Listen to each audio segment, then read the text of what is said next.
నమస్తే welcome to our channel. ప్రస్తుతం మనతో ప్రముఖ ఆధ్యాత్మికవేత్త ఆస్ట్రాలజర్ సత్యనారాయణ మూర్తి ముల్లపూడి గారు ఉన్నారు. వారితో మాట్లాడదాం. నమస్తే గురుగారు. నమస్కారం మా పడిమారి గురుగారు, అయితే చాలా మంది బ్యాంక్ లోన్స్ తీసుకుంటారు. ఒకవేళ తీసుకోకపోయినా వాళ్ళు బలవంతంగా కూడా ఇచ్చేటట్టున్నారు, ఇస్తున్నారు. ఇచ్చేటప్పుడు బాగానే ఉంటుంది, మనమేం అంత ఆలోచించాం, తీర్చేద్దాంలే అనుకుంటాం. అలాగే చాలా మంది బంగారాలు బ్యాంకులో పెట్టి డబ్బు తీసుకుంటారు. ఎంత డబ్బు వస్తున్నా సరే మళ్ళీ ఆ బంగారం విడిపించుకోవడానికి అవ్వదండి. చాలా మంది అంటూ ఉంటారు. చాలా మంది లేడీస్ అసలు వచ్చింది నేను బంగారం విడిపించుకుందాం అనుకున్నాను, ఏదో ఖర్చు అయిపోయింది. సో బ్యాంక్ లో ఉన్న బంగారాలు కానీ లేదా బ్యాంక్ లో ఉన్న లోన్స్, మనం తీసుకున్న లోన్స్ కానీ, అవి మనం అంటే అప్పులకు వడ్డీలు కడుతూ ఉంటారు. వడ్డీలు కాదు, అసలు ఆ రుణాలు తీరిపోవాలి. అలాగే మనం బ్యాంక్ లో బంగారం పెట్టుకుంటే అది తిరిగి మళ్ళీ మన ఇంటికి రావాలి అంటే ఎటువంటి పరిహారాలు పాటించాలండి? ఇది సాధారణంగా గురుబలం లేకపోవడం వల్ల ఇవన్నీ జరుగుతాయి అన్నమాట. గురువు బంగారానికి అధిపతి కాబట్టి వీళ్ళు ఏం చేయాలంటే ఎల్లో డ్రెస్సులు వేసుకోవాలి ఎప్పుడు, ఫస్ట్ వీలున్నంత వరకు.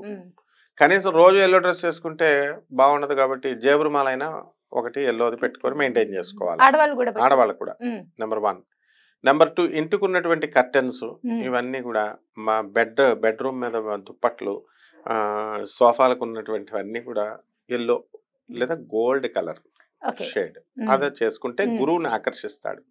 ఉదాహరణకి క్లాస్ రూమ్ లో మనకు పిల్లలు కావాలనుకో, స్కూల్ అనగానే ఒక బ్లాక్ బోర్డు, ఒక 4 కుర్చీలు, పిల్లలు స్టూడెంట్స్, ఒక టీచర్ బెత్తం పట్టుకుని ఉంటే స్కూల్ అంటాం. హాస్పిటల్ అనగానే ఒక బీపీ మెషిన్, ఒక స్టెథోస్కోప్ ఉండగానే హాస్పిటల్ అంటాం. ఆ విధంగా ఆకర్షిస్తాయి అన్నమాట ఇవి, ఈ పసుపు కలర్లు.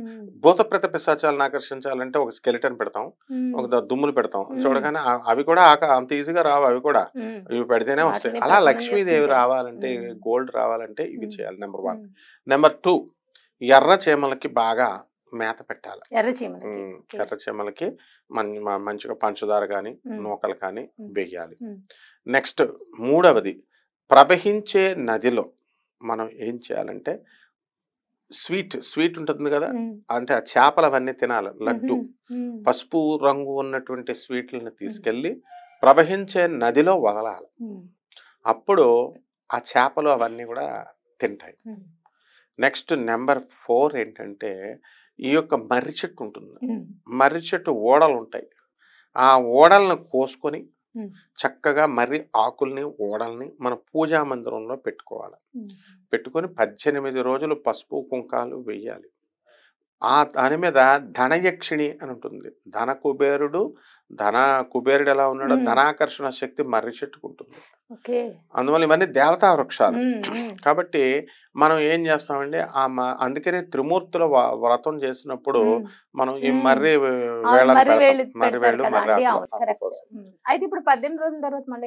తర్వాత అది తీసుకొని తల క్రింద పెట్టుకొని పడుకోవాలి.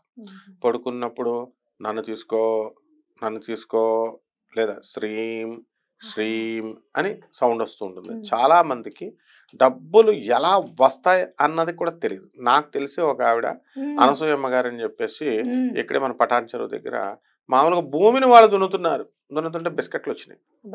అవి బంగారం బిస్కెట్లో వచ్చింది వాళ్ళకి వచ్చినాయి. నేను స్వయంగా వచ్చినాయే చెప్తున్నాను, ఆవిడ పేరు కూడా చెప్తున్నాను, అనసూయ గారు.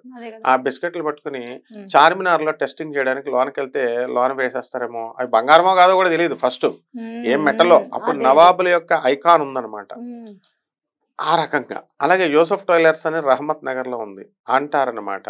ఎవరో ఆటోలో వెళ్తుంటే ఒక కొన్ని లక్షల రూపాయలు ఉన్నటువంటి బీర్ కేసుల్లాగా అట్ట పెట్టి కింద పడిందంటే ఎప్పుడో 15 ఏళ్ల క్రితం.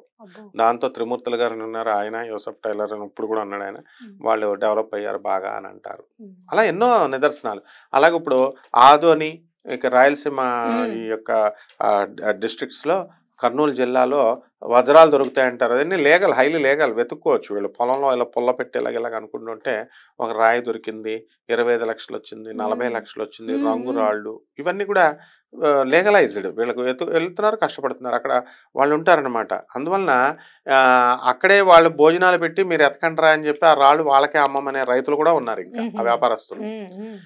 ఇవన్నీ మనకి రావి చెట్టు ఉంది కదా, ఆ రావి చెట్టు చుట్టూ నీళ్లు పోయాలి. నీళ్లు పోసి రోజుకి కరెక్ట్గా 21 సార్లు మాత్రమే ప్రదక్షిణలు చేయాలి. తర్వాత శనివారం నాడు మాత్రం 108 ప్రదక్షిణలు చేయాలి. తర్వాత ఒక కొబ్బరికాయని తీసుకొని దాంట్లో అక్షతలు, 1 రూపాయి బిళ్ళ, పటిక, తర్వాత నవధాన్యాలు వేసి మనసులో నేను ధనాన్ని ఆకర్షించాలి, నాకు లక్ష్మీప్రదం అవ్వాలి అని చెప్పి ఆ చెట్టు కట్టాలి. ఇదొక రెమెడీ. మర్రి చెట్టు పైన అంటే లావుగా ఉంటుంది, కింద పడతారేమో, మగాళ్ళు అయితే ఎక్కగలిగే వాళ్ళు ఎక్కొచ్చు, లేని వాళ్ళు మర్రి చెట్టు నీడలో జపం చేసుకోవచ్చు. ఓం శ్రీం నమః. తర్వాత తంత్రశాస్త్రంలో, లక్ష్మీ తంత్రశాస్త్రంలో చెప్పబడి ఉంది 4 రోడ్ల మధ్య మట్టిని తీయాలి, అలాగే నది ఒడ్డు మధ్య మట్టిని తీయాలి. ఈ మట్టి అంతటితో కూడా మనం ఏం చేయాలంటే ఒక వినాయకుడి ప్రతిమను తయారు చేసుకోవాలి, లేదా ఏదో ఒక దేవతా ప్రతిమను, లక్ష్మీ ప్రతిమను, శివలింగాన్నో గౌరమ్మనో చేసుకొని నిత్యము అమావాస్య 11 అమావాస్యలో కుంకుమార్చన చేసుకోవాలి. ఓం శ్రీం నమః, ఓం శ్రీం నమః అంటుంటే లక్ష్మీ ఆకర్షణ వస్తుంది. అసలు తంత్రశాస్త్రంలోనే కాదు, మోడర్న్ సైన్స్లో కూడా how the magnetic is induced అనేది, ఒక మ్యాగ్నెట్ని తీసుకుంటాం, ఒక మామూలు ఇనప సూదిని తీసుకొని, గుండు సూదిని తీసుకొని దాన్ని రుద్దుతూ ఉంటే కొంతసేపటికి ఆ ఇండక్షన్, దీనికి ఉన్నటువంటి మ్యాగ్నెటిజం పవర్ అంతా కూడా దీనికి వచ్చేస్తుంది. ఈ సన్నటి పిన్నితో ఇంకొక మామూలు పిన్నిని ఇలాగా అతికిస్తే ఇది కూడా అతుక్కుంటది. ఈ మొదటి pin works as a magnet అనమాట. కాబట్టి ఈ లక్ష్మీదేవిని మనం ఇండ్యూస్ చేసుకుంటాం, మ్యాగ్నెటిక్ ఫీల్డ్ ని క్రియేట్ చేస్తాం, ఎలక్ట్రోమాగ్నెటిక్ ఫీల్డ్. కాబట్టి లక్ష్మీదేవిని ఆకర్షించడానికి ఎంతసేపు కూడా పసుపును బాగా వాడతాం. పసుపు ముద్దతో ఓం శ్రీం నమః, ఓం శ్రీం బేజ జపత సంతుష్ట అని చెప్పబడింది శాస్త్రం. తర్వాత అరటి కొమ్మలతో అరటి చెట్లని నరికి ఆ యొక్క దీంతో శుక్రవారం నాడు 16 శుక్రవారాలు చేయాలి. ఏం చేయాలండి?